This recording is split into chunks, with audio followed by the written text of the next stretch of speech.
I'm Sergeant Archer, part of 906 Expeditionary Air Wing, and I am Senior NCO Flight Ops. My involvement with Donnelly Memorial, we went down on the 14th of Feb to do a parade down there to remember his sort of death.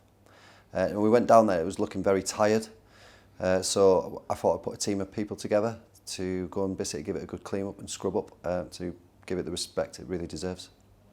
So the history of Sergeant Donnelly, he was born in Peru and he was part of the Royal Air Force Volunteer Reserve Squadron.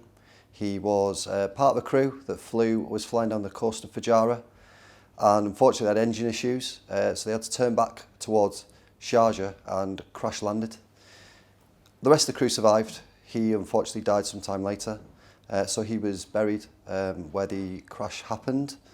Unfortunately, it was washed away, so the leader of Fujairah then picked a spot on the coastal path of Fujairah to put the memorial down there, and that's basically it ever since, really. I think it's really important to look after and remember the history of these people that gave their lives for us, and I sort of have quite a sort of personal experience thing, because he's a sergeant, exactly the same age as me, so it's absolutely key that we remember these and make sure we do good upkeep, shows respect.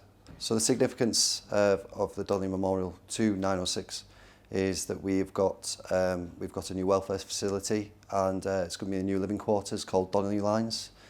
Obviously very important when you're coming out on tour to ensure that you've got the best welfare facilities possible, and that's what's going to be the case for the next few years, especially within 906.